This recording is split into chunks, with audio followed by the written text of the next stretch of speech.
Have you ever paused to consider the intricate dance of global diplomacy? How does a single nation navigate that incredibly complex web of international organizations, making its voice heard and truly shaping its role and influence on the world stage? It's fascinating, isn't it? Today, we're taking a deep dive into an annual report that offers almost a behind-the-curtain look at one nation's strategic participation across a multitude of global platforms. Okay. Our mission here is to extract the most important nuggets of knowledge and insight, helping you understand the breadth and depth of modern international relations through a truly unique lens. You might be surprised at just how much one country can actually achieve. Absolutely. We'll be exploring how India, throughout 2023, didn't just participate, but, proactively positioned itself as a friend to the world. Vishwamitra. Exactly. We'll see how it pushed for crucial reforms and championed initiatives ranging from global health and climate action to cultural exchange and digital governance. The real masterclass in multilateral engagement, actually. Yeah, revealing just how deeply intertwined national efforts are with global progress. And to truly appreciate the scale of India's engagement, I think we first need to set the stage. Let's examine its foundational role at the UN General Assembly. That really provides the crucial backdrop for understanding its wider diplomatic strategy. Right. So the 78th session of the UN General Assembly, or UNGA, officially opened its doors on September 5th, 2023. At the helm was Ambassador Dennis Francis of Trinidad and Tobago, elected back on June 1st. What's immediately clear from our sources is that Ambassador Francis didn't just step into the role. He laid out a very specific vision for his presidency, built on four critical pillars: peace, prosperity, progress, and sustainability. Yeah, and those pillars are much more than just, rhetorical flourishes. They fundamentally set the tone and direction for the entire assembly, don't they? Right. Think of them as the compass points for global priorities. When a president of the General Assembly articulates such a clear vision, it immediately frames every discussion, every proposed resolution, every diplomatic effort that will unfold. So it gives a focus. Precisely. For a nation like India, aligning its own foreign policy goals with these overarching themes isn't just good optics, it's a strategic imperative. It allows India to find common ground, leverage its initiatives, and embed its agenda within an internationally recognized framework. Makes sense. It's about ensuring that its national aspirations resonate with the broader, shared objectives of the international community, making its actions more impactful on the global stage. And the theme for the 70th session really amplified this idea: rebuilding trust and reigniting global solidarity, accelerating action on the 2030 Agenda and its sustainable development goals towards peace, prosperity, progress, and sustainability for all. Quite a mouthful, but Oh. important. It is. Our sources highlight that India actively participated and effectively articulated its position across a whole spectrum of relevant issues. But when we say effectively articulated its position in the rough and tumble world of diplomacy, what does that actually look like on the ground? What goes into that? Well, that phrase effectively articulated its position. It speaks volumes about the sophisticated and strategic nature of India's engagement. It's not just about showing up, right? Right. It implies a meticulously planned diplomatic offensive, if you will. This involves delivering clear, concise, and persuasive arguments, not just informal speeches on the main stage, but maybe more crucially, in bilateral meetings on the sidelines. Ah, the corridor diplomacy. Exactly. Through carefully crafted statements presented to committees and during countless informal discussions. It means having a delegation prepared to engage in sharp debates, to proactively co-sponsor resolutions that align with India's interests, and to subtly yet firmly counter narratives that might not. And in the context of a broad theme like rebuilding trust, effectively articulating your position means consistently showing how your policies contribute to that trust. And why is that so important right now? Rebuilding trust. Because without it, international cooperation on any critical issue, climate change, health crises, economic stability, peace building, it just falters. It's the foundation. It's the bedrock. Yeah. All multilateral efforts are built on it. For a nation to consistently demonstrate its commitment to this, especially in turbulent times, requires very deliberate, persuasive, and consistent diplomacy. So building on that, India wasn't just articulating positions, it was projecting a very specific positive identity. The External Affairs Minister, the EAM, during the high-level week general debate on September 26, introduced this concept: Vishwamitra, a friend to the world. He specifically commented on the global challenges of 2023, calling it an exceptional period of turmoil, and emphasized India's unique role. And this Vishwamitra isn't merely a pleasant phrase. It's a deeply resonant statement of foreign policy, particularly potent in a period marked by sharp east-west polarization and that persistent north-south divide. Yeah, those divides seem deeper than ever. They do. So this stance signifies something beyond traditional non-alignment. It suggests a proactive, supportive engagement with all nations, aiming to bridge divides, foster cooperation, rather than, exacerbate tensions, So not picking sides, but engaging everyone. essentially. In a world fraught with geopolitical fault lines, presenting oneself as a friend to the world reflects a fundamental commitment to multilateralism, to dialogue, and to finding common ground. It implies a willingness to mediate, facilitate, collaborate across ideological lines, which can be incredibly influential. Okay. Think of it as maybe pragmatic idealism, a belief that even amidst turmoil, a nation can be a force for unity. And a truly concrete example of this Vishwamitra in action, highlighted by the EAM, was the significance of the New Delhi G20 summit. Yes, that was key. Our sources state that despite the acute polarization and the north-south divide we just talked about, India's initiative facilitated something truly remarkable: the African Union's admission as a permanent G20 member. That was remarkable. A genuine diplomatic feat. How did they manage that consensus amid such fragmentation? Well, it serves as a powerful, tangible demonstration of that Vishwamitra identity in practice. Bringing the African Union, representing 55 diverse states, into the G20 isn't just an administrative tweak. No, it feels much bigger. It's a profound geopolitical shift. It subtly yet powerfully reshapes the definition of global economic governance. Consider the history. Many developing nations felt marginalized in these forums, seen as recipients, not partners. Right, the power dynamic. Exactly. India's move, often seen as South-South solidarity, didn't just empower Africa but set a precedent. It showcased India's ability to lead by building consensus, even when things are fragmented globally. So, a win for broader representation. And for multilateralism itself, it challenged the old binaries, made the table more inclusive. Building on this momentum, the EAM didn't stop there. He urged the UN to make the Security Council, the UNSC, more contemporary, highlighted the pressing need for reformed multilateralism. This vision, he said, must genuinely reflect today's geopolitical realities, give voice to all stakeholders, address contemporary challenges effectively, and ultimately focus on human welfare. Yeah, and this isn't just a polite suggestion, is it? Yeah. This call for reformed multilateralism and a contemporary UNSC is a pertinent critique of the existing structures. It's a bold vision for the future of global governance. Why the push now? Or why the continued push? Well, the underlying reasons are crystal clear.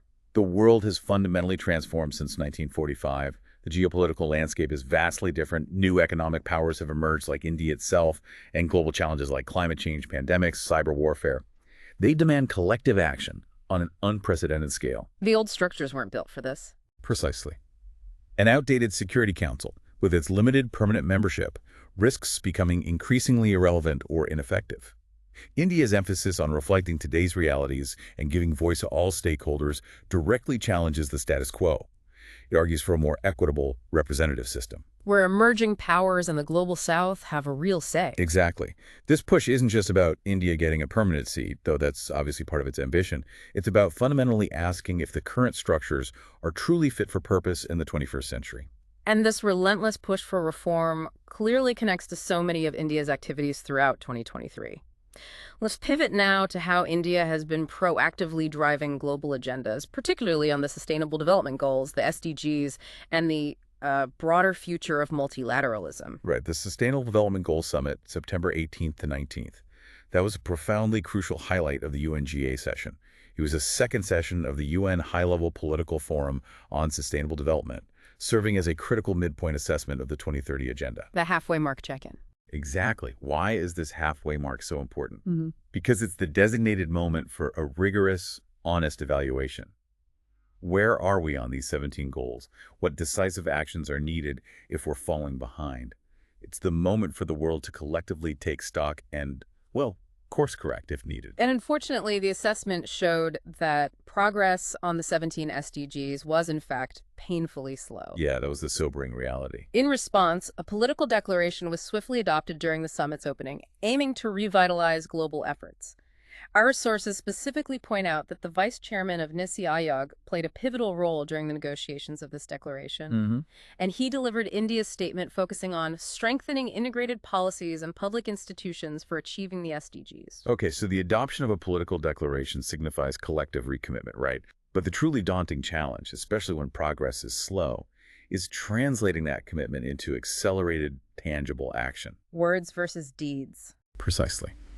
India's focus on strengthening integrated policies and public institutions is particularly insightful and, frankly, pragmatic here. It underscores a domestic approach that could very well serve as a model. How so? It recognizes that achieving the SDGs isn't just about external aid or abstract agreements. It's about fostering robust internal governance, ensuring cross-sectoral policy coherence, making sure health, education, climate policies all work together, and building effective public delivery mechanisms. Making it work on the ground. Exactly. This practical, implementation-focused perspective from India is absolutely vital for moving beyond declarations to achieving actual measurable results that impact people's lives. Looking further ahead, the Summit of the Future, or SOTF, is another critical, forward-looking initiative aiming to shape tomorrow's global governance. Yes.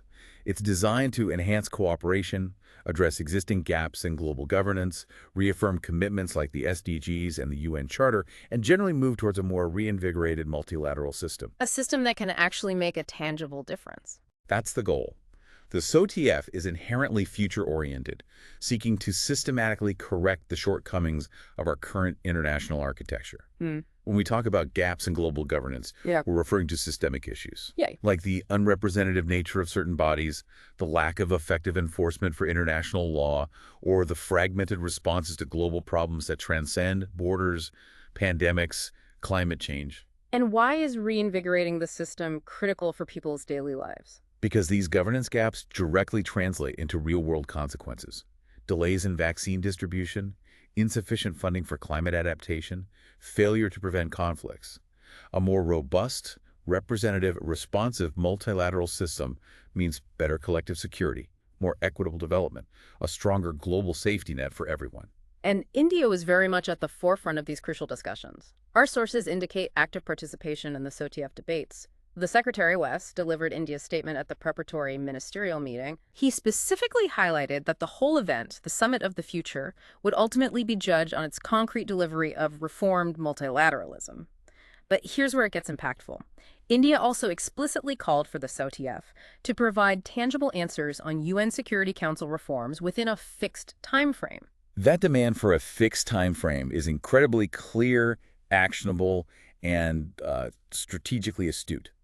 It conveys a deep sense of urgency and accountability that's often been missing. Why the timeline focus? Because for decades, UNSC reform has been debated endlessly, often going in circles. No deadlines, no clear path.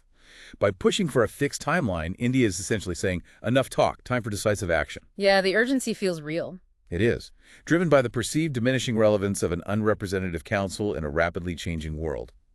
A fixed timeline puts pressure on member states to finally reach consensus, or at least define a clear path forward on reforms that are widely seen as long overdue. Connects right back to the broader reform push. Yeah, absolutely. Yeah. It unequivocally reflects India's proactive and, demanding role in shaping not just the outcomes, but the very process of global governance. The sheer breadth of UNGA debates and negotiation processes in 2023 is truly staggering when you lay it all out. It really is. Our sources detail over 25 distinct debates on an incredibly diverse array of agenda items: prevention of armed conflicts, Ukraine, HIV/AIDS, genocide prevention, peace building, a youth office, SDGs, sexual exploitation, ICC, UNHRC reports, IAEA, ECOSOC, UNSC reforms, oceans, humanitarian assistance. The list goes on. It's immense. And India, of course, demonstrated its comprehensive engagement by participating actively in several of these crucial discussions. That list really illustrates the almost overwhelming scope of the UNGA's work. It's not just one meeting, it's a sprawling ecosystem covering nearly every aspect of human society and global challenges. Yeah. For any single country, engaging effectively demands significant diplomatic resources, deep expert knowledge across numerous fields, and a clear articulation of national interests that resonates across diverse agendas. It's a continuous, multi-front diplomatic effort. Vital, but often unnoticed by the public. Exactly. Shaping international norms, influencing policies, safeguarding national interests. It's the comprehensive nature of modern diplomacy. And beyond these debates, member states undertook 16 distinct negotiation processes during the 78th session. Right, the detailed work. Things like revitalization of UNGA, the IGN on UNSC reform, our common agenda, feeding into the Summit of the Future, the Global Digital Compact Declaration on Future Generations. Crucial stuff. Then development processes like SDG follow-up, financing for development, health processes like universal health coverage, pandemic prevention, preparedness, and response, tuberculosis. Plus, reviews of the UN Global Counterterrorism Strategy, disaster risk reduction, oceans accessibility. Okay. The report notes India actively participated and provided significant inputs across these. And these negotiation processes are where the actual policy is forged, right? Where theory takes concrete shape. This detail about the granular nature reveals the painstaking work behind global agreements. Significant inputs means they're really shaping things. It means they're actively influencing the language, the scope, the ambition of these international norms and treaties, often through intense discussions. And how do these abstract processes impact your daily life? Well, a robust global digital compact could affect your online privacy. A well-structured pandemic prevention agreement means a better response next time. Disaster risk reduction impacts community safety. So India's role here matters directly. It means it's helping mold the rules and responses to global challenges that genuinely affect all of us every single day. Let's transition now to a crucial point: the persistent push for UN Security Council reform. Even after completing its non-permanent tenure at the end of 2022, India didn't step back. No, they stayed engaged. The report says India continued to actively participate in UNSC meetings in 2023, particularly on critical issues like Afghanistan as a contiguous neighbor and the Middle East, consistently making its positions known. This continued engagement, despite not having a seat, is significant. It shows sustained commitment to global peace and security, a clear desire to remain influential. Why is a neighbor's view on Afghanistan so crucial? Well, nations sharing a border with a volatile region often bear the immediate brunt refugee flows, cross-border terrorism, humanitarian crises. Their insights are grounded in direct experience, carry immense security implications. India's consistent presence ensures its unique perspective is heard, shaping discussions, potentially influencing council members. So persistent advocacy matters. It's a testament to the power of a nation's voice, even without a formal vote. And India articulated very principled positions across issues like Ukraine and Afghanistan. The permanent representative to the UN spoke on significant themes: peace through dialogue, effective multilateralism through the defense of the principles of UN Charter, rule of law, sea level rise, implication for international peace and security, and women, peace and security. These specific themes taken together reveal India's comprehensive forward-thinking approach to peace and security. The focus on peace through dialogue highlights a belief in diplomacy. Defense of the UN Charter principles underscores commitment to international law. Rule of law, climate threats, women's role. Exactly. It shows a nuanced understanding of contemporary threats and a holistic vision for solutions. India isn't just reacting, it's actively shaping the discourse on how to approach these complex challenges. So how does this translate into tangible efforts for UNSC reforms? India continued efforts through the intergovernmental negotiations, the IGM process, and get this, they even started work on a digital repository of important documents related to reform. The digital repository that's fascinating and profoundly strategic. It signifies a very long-term, organized, evidence-based approach. Building a case file, essentially. Precisely, systematically compiling arguments, precedents, evidence to build a compelling case for why the Council needs modernization. It's not a fleeting initiative. It's a sustained campaign built on research, documentation, institutional memory. It shows a significant investment in the groundwork needed for structural change. It's a marathon, not a sprint. And to amplify these efforts, India engaged extensively with reform-oriented groups like the G4 India, Brazil, Germany, Japan, and the L+69 group, plus other like-minded delegations. The goal? A meaningful and comprehensive outcome. The G4 foreign ministers met on September 21st during UNGA to review progress. These groupings, like G4 and L+69, are incredibly significant. They represent shared interests, provide collective leverage. The G4, uniting 4 major powers from different continents, collectively advocates for permanent seats, reflecting the changed global landscape. Their joint statement emphasized urgency. Yes, citing complex and interconnected global challenges. It underscores this isn't just about national ambition or prestige. It's fundamentally about making the UN, especially its most powerful body, more effective, more representative, fit for purpose in the 21st century. It's a unified front. And speaking of unified fronts, India's PR hosted a high-level ministerial meeting of the L.69 group on September 21st. The theme: reinvigorating multilateralism and calling for comprehensive Security Council reform. This marked the group's 16th anniversary. Yeah, and the L.69 group primarily consists of developing countries from across the world. Okay. This event truly highlights India's critical leadership role within the global South in advocating for broader representation, a more equitable international system. L.69 is significant because it brings together a diverse coalition representing a vast majority of the world's population. A powerful collective voice. Undeniably, their joint call for comprehensive reform sends a message. The current structure doesn't reflect realities or the aspirations of most UN members. It's a sustained collective demand for global governance to catch up. Beyond these high-stakes politics, India also leveraged its soft power through cultural diplomacy, a fantastic example: the International Day of Yoga. Ah, yes, Yoga Day. On June 21st, the Prime Minister himself led the 9th IDY celebrations at UN headquarters in New York, joined by the then PGA, PRs, delegates, officials, community members. Big event. It is. And it's far more than just a cultural gathering. It's a profoundly powerful statement of cultural diplomacy. The PM leading it at the UNHQ signifies its global acceptance and India's pivotal role in promoting it as a universal practice for well-being. Right. It vividly shows how a cultural practice rooted in India can transcend borders, religions, politics, becoming a unifying force for health and solidarity. It's a remarkable example of building goodwill without traditional power politics. And the theme was Yoga for Vasudhaiva Kutumbakam, Yoga for the World as One Family. And get this, participation from over 135 nationalities set a new Guinness World Record for diversity in a yoga session. That record isn't just a feel-good stat. It's a tangible measure of the astounding global reach and impact. It concretely shows how yoga can bridge divides, bringing people together under a shared philosophy. Connects to Vishwamitra again. Perfectly. The Vasudhaiva Kutumbakam theme resonates with India's broader identity, reinforcing global unity practically. It underscores how soft power, rooted in universal values, can be an incredibly effective diplomatic tool. And this concept, Vasudhaiva Kutumbakam, was further explored in an international conference at the UN headquarters on October 10th. Prominent guests attended: PGA Dennis Francis, president of ICCR, PRs, academics, senior UN officials. This conference shows a deliberate, sophisticated effort to integrate an ancient Indian philosophical concept into contemporary international discourse. It's not just showcasing culture, it's offering a worldview, a framework for international relations. Unity in an interdependent world. Exactly. The ICCR president emphasized that. And the fact that a permanent plaque titled Vasudhaiva Kutumbakam was unveiled at India's permanent mission as a constant reminder for diplomatic outreach. Shows it's meant to be a guiding principle. Right. It's about meaningfully infusing a civilizational ethos into modern diplomacy, suggesting a path towards greater harmony. As part of this outreach, India also highlighted its role in bridging digital gaps at the Committee on Information.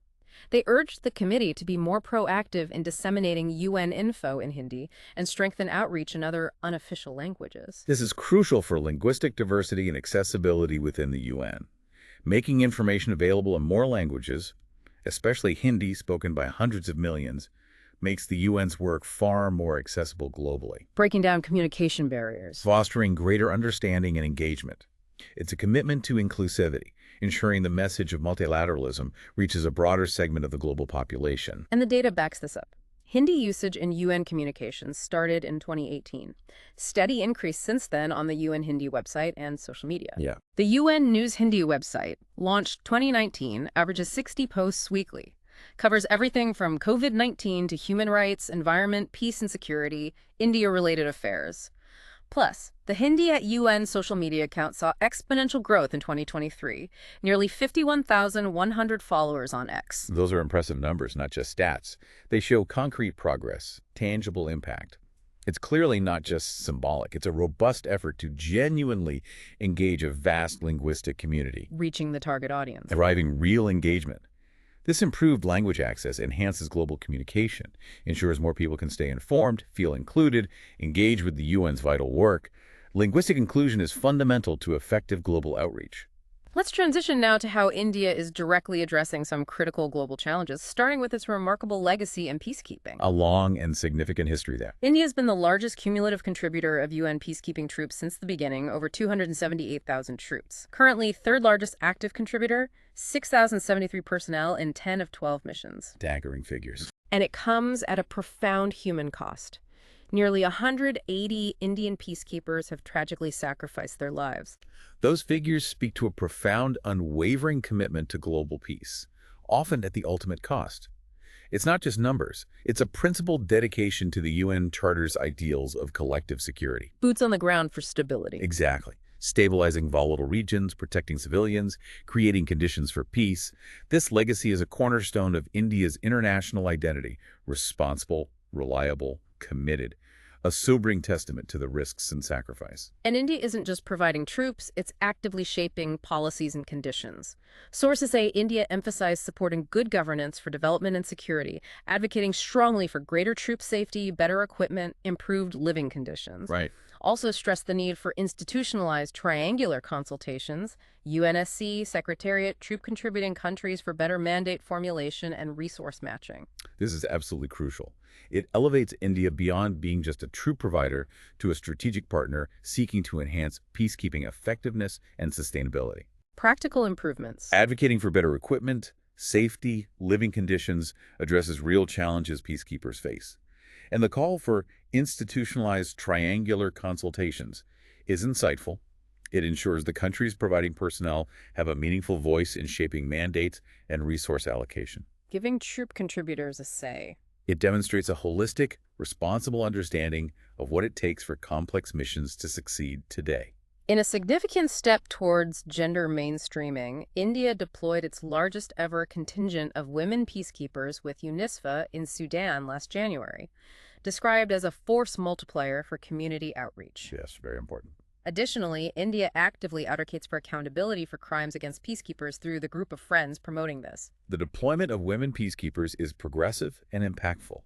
They often bring unique skills, perspectives, build trust vital for community engagement, especially on issues like gender-based violence. Their presence enhances the mission's ability to connect locally. And accountability. Profoundly critical. Deterring attacks, upholding rule of law, ensuring those who commit acts against peacekeepers are held responsible. It supports the safety, morale, and effectiveness of all UN personnel. Looking ahead at the UN Peacekeeping Ministerial in Accra, Ghana, in December, India pledged highly specialized units. Quick reaction forces, police SWAT units, utility helicopters, counter-IED capabilities, surveillance units. This specific set of pledges shows responsiveness to evolving mission needs. It highlights India's growing role as a provider of high-end technology-oriented units. Moving beyond just numbers. Right, offering specialized high-demand capabilities vital in today's complex conflict environments. These pledges reflect a deeper engagement in strengthening operational effectiveness, ensuring missions are equipped for contemporary threats. Another top priority for India at the UN counterterrorism. Consistently advocating comprehensive multilateral action, capacity-building support, effective implementation of UNCT sanctions, strengthening collective action. Counterterrorism is a global challenge needing a coordinated response. India's emphasis on a multilateral approach signifies the belief that no single nation can tackle this alone. Advocating capacity building, especially for less resourced states, is crucial for ensuring all nations have the tools. A global effort. Reflects India's commitment to leading a robust, integrated effort, recognizing security is indivisible.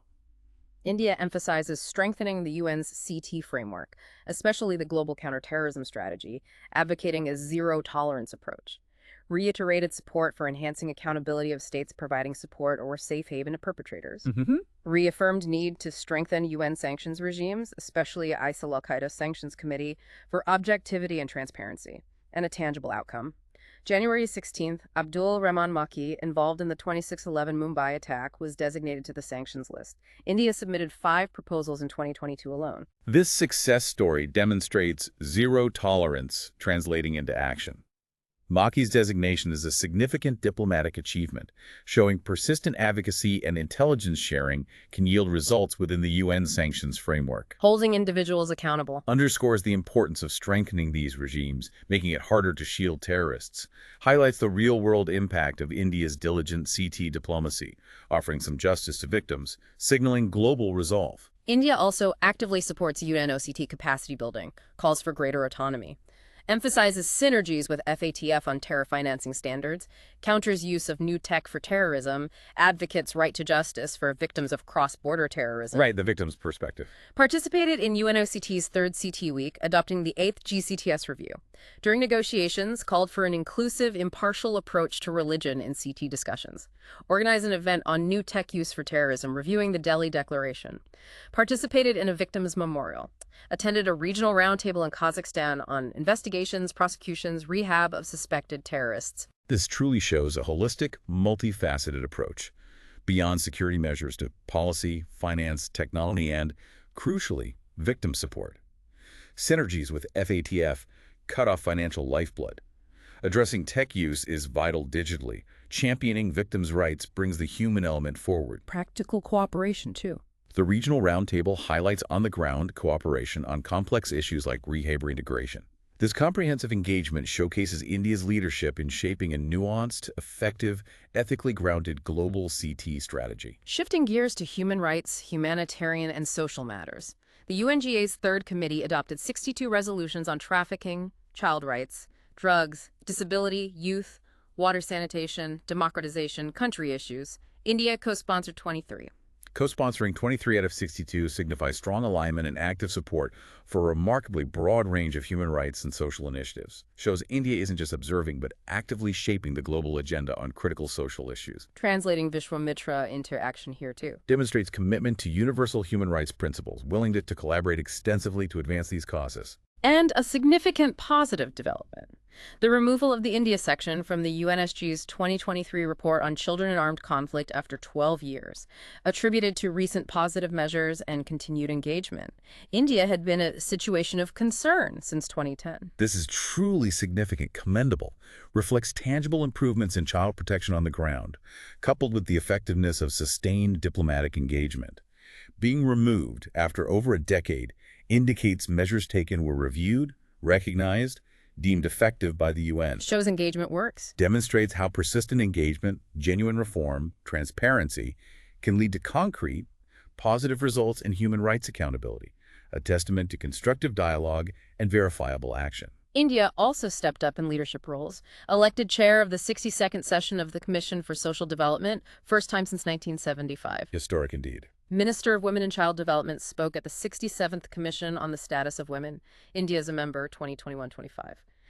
Highlighted progress in population, education, sustainable development at the 56th Commission on Population and Development. Holding leadership positions in these key commissions gives India an amplified voice, greater influence in shaping global social policy, provides a platform to share national experiences, best practices, perspectives from a large, diverse, developing country. Contributing to global frameworks. Shows commitment not just to participating, but actively contributing, reflecting belief that national progress is intertwined with global goals.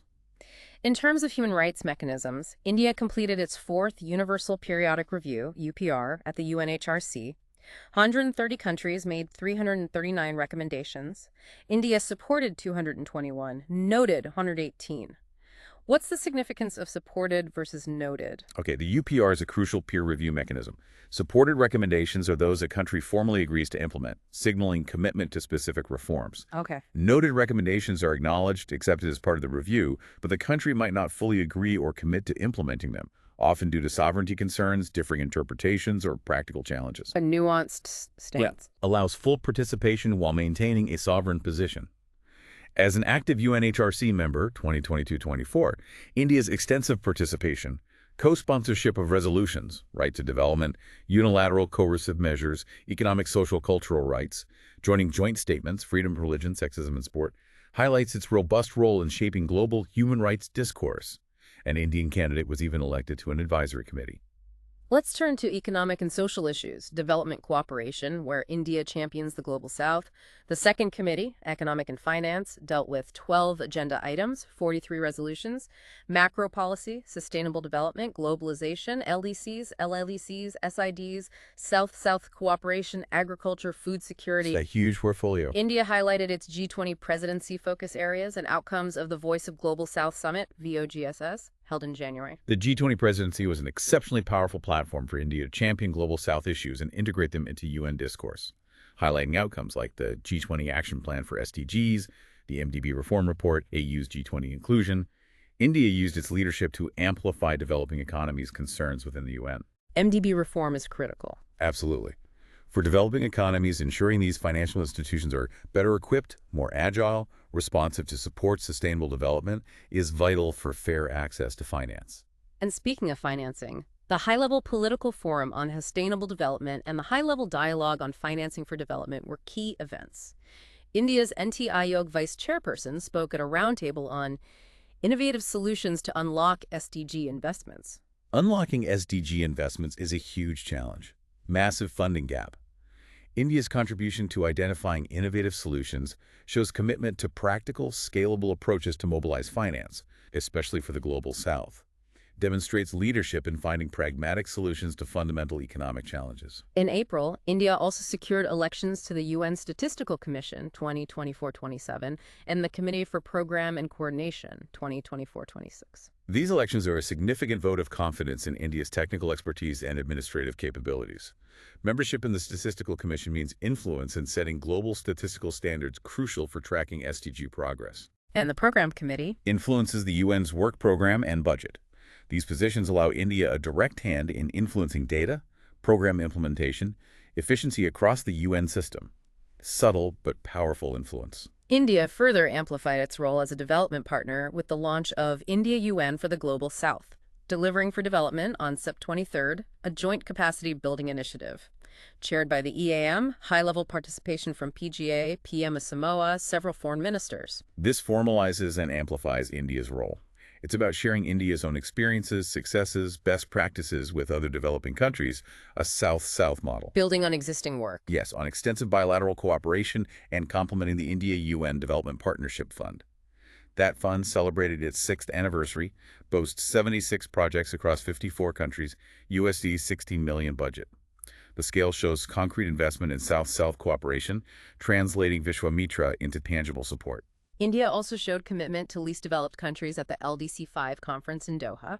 Minister of State led the delegation, highlighted South-South cooperation, was a panelist on leveraging science and tech for LDCs, and domestically, NITI Aayog and UN in India signed the Goa UN SDCF for 2023-27.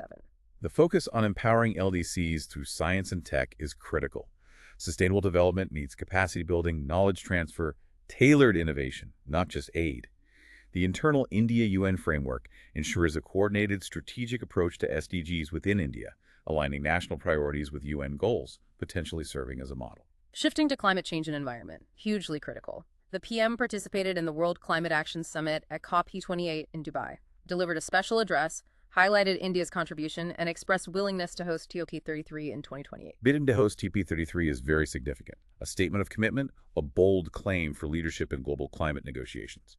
Signals intent to play a central role, take on the challenge of bringing the world together, shows readiness to lead on one of our most pressing issues. And at COP28, India launched the Global Green Credit Initiative with the UAE, co-launched industry transition platforms under Let It 2.0 with Sweden. Minister of Environment led the delegation. India launched the Global River Cities Alliance, submitted its 3rd national communication and initial adaptation communication to UNFCCC. These are tangible, actionable initiatives. Green credit incentivizes eco-actions. Industry transition tackles heavy industry decarbonization crucial for targets. River Cities Alliance is practical urban water management. The submissions are vital transparency documents showing diligent reporting, planning under the Climate Convention, commitment to accountability. India's Namami Gange initiative for cleaning the Ganges was selected as a World Restoration Flagship by UNOP, described as among the world's most promising, ambitious, and inspiring examples. Major international recognition for a large-scale domestic project. highlights how national efforts can be global models for restoration. India also participated in negotiations for a legally binding instrument on plastic pollution. An Indian candidate was elected vice chair of IPCC Working Group 2. Active participation in plastic talks addresses a critical crisis. The IPCC election signifies India's growing scientific and policy influence in climate assessment, shows contribution not just to action, but the scientific understanding and policy frameworks underpinning it. Comprehensive environmental stewardship. Let's quickly touch on specialized agencies where India exercises sectoral leadership. At the ILO, Minister for Labor led a delegation addressing inequalities, informality, inclusion. And the ILO launched the fourth Decent Work Country Program for India, 2023-27. Tailored plan focusing on rights at work, labor market infosystems, skills, social protection. Aligns national priorities with global standards, potentially a model for others. In health, WHO PM addressed the World Health Assembly. India tabled a resolution for a new global strategy on traditional medicine, 2025-34, co-sponsored by 11 countries, launched Group of Friends of Traditional Medicine, now 23 members, co-hosted first WHO Summit on Traditional Medicine with WHO in Gandhinagar, a key G20 initiative. A strong strategic push to mainstream traditional medicine globally, leveraging India's heritage like Ayurveda, yoga. Using the G20 platform elevated the agenda, moving it from periphery to center of global health discussions. Recognizes diverse healthcare systems as valuable, complementary, a more inclusive, holistic perspective. India also participated actively in meetings for the WHO Pandemic Accord and amendments to international health regulations, voiced concerns of the Global South for equity in the Pandemic Accord. Clearly advocating for a more equitable global health architecture, crucial for future pandemic response. Lessons from COVID highlighted disparities. Voicing Global South concerns pushes for a just framework, ensuring fair access to resources, technologies, preventing past inequities. India also began its term on the UN's coordinating board, and the CAG was re-elected external auditor of WHO. Both signify deep trust in India's governance and technical capabilities in global health. Digital connectivity, ITU. PM inaugurated ITU's Innovation Center and Area Office in New Delhi, serving 8 regional countries. ITU ratified India's bid to host the Global Standardization Symposium and World Telecommunications Standardization Assembly in New Delhi in 2024. Positions India as a regional hub for telecom R&D, fostering growth across South Asia. Hosting these major events signifies growing influence in setting international telecom standards and policy, shaping the future of global digital infrastructure. Universal Postal Union, UPU. A regional office established in New Delhi. India announced funding for APPU will provide iTech training. And fascinatingly, NPCI, Depta Post's UPU began assessing technical feasibility of India's UPI for international remittances via postal systems. Demonstrates commitment to modernizing postal services, regional cooperation, innovating financial transfers. The UPI assessment is groundbreaking. Leveraging India's successful digital payment system for cross-border transactions via postal networks could revolutionize remittances, offering low-cost, secure, accessible financial inclusion. National innovation with global potential. UNESCO. India's PR chaired key commissions. Heritage. Santiniketan and sacred ensembles of the Hoysalas inscribed on World Heritage List, bringing India's total to 42. Significant cultural achievement. Showcases India's rich heritage, successful efforts for international recognition and protection. Testament to diplomatic and cultural outreach. India won unopposed election as chair of 46th World Heritage Committee session to be held in India in 2024. Huge honor. Absolutely. Won election to Committee for Return of Cultural Property, 2023-27. Indian candidate elected VP of Intergovernmental Oceanographic Commission. Director of Gulf of Mannar won Michael Batiste Award. Garba of Gujarat, nominated for Intangible Cultural Heritage List, elected vice chair for COP9 against doping in sport. Hosting a World Heritage Committee elevates India's role. Winning the seat on cultural property return positions India to lead on addressing historical injustices, cultural justice. These details show broad engagement across UNESCO's mandate, tangible and intangible heritage, cultural restitution, integrity in sport. Comprehensive strategy valuing ancient heritage and contemporary standards. Food security, FAO and WFP. India re-elected member of FAO Council and various committees, Fisheries, Forestry, World Food Security, Agriculture. Elected member of Finance Committee after 10 years. Re-elected convener of WFP List B countries, member of WFP Executive Board Bureau. Numerous re-elections show consistent growing influence in global food ag governance. Finance Committee seat after a decade is significant direct voice in FAO financial management. Participation in conferences, leadership on International Year of Millets showcase efforts for climate-resilient, nutritious, equitable food systems. Comprehensive approach. Climate data, WMO. Executive Council aligned with UN Early Warning for All, approved Global Multi-Hazard Alert System, supported by India. Director General of IMD elected third VP of WMO with strong support. Election reflects international recognition of India's expertise. India committed to acting as peer advisor for LDCS isolation facilities crucial for resilience. IMD may use with WMO for Regional Training Center and UNDP for climate resilience. India as leader in capacity building for vulnerable nations. Maritime Trade, IMO. India re-elected to IMO Council under Category B, largest interest in seaborne trade, for 2024-25. Re-election in this key category underscores India's significant role in global maritime trade and governance.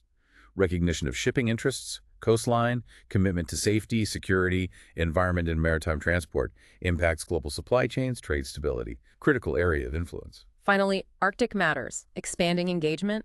Minister of Earth Sciences visited Norway for Arctic Polar Research Collaboration, visited Svalbard Station, India setting up ISRO antennas, Himadri Station, inaugurated Gulfbede Indian Atmospheric Lab. India represented at Arctic Circle Assembly in Iceland. Indicates growing strategic scientific interest far from its geography. Emphasizes Arctic's role in climate change, potential for research, resources, shipping routes. Shows forward-looking approach to global environmental shifts. Commitment to international science in this rapidly changing region. Positioning as responsible stakeholder. We also want to briefly mention other key engagements. Highlighted ISRO achievements, Chandrayaan-3, Aditya L1, at UNCOB US. Participated in BBNJ deliberations for ocean governance, suggestions on migrant social security portability, global skill gaps included in IOM programs, participated as executive board member for UN Habitat.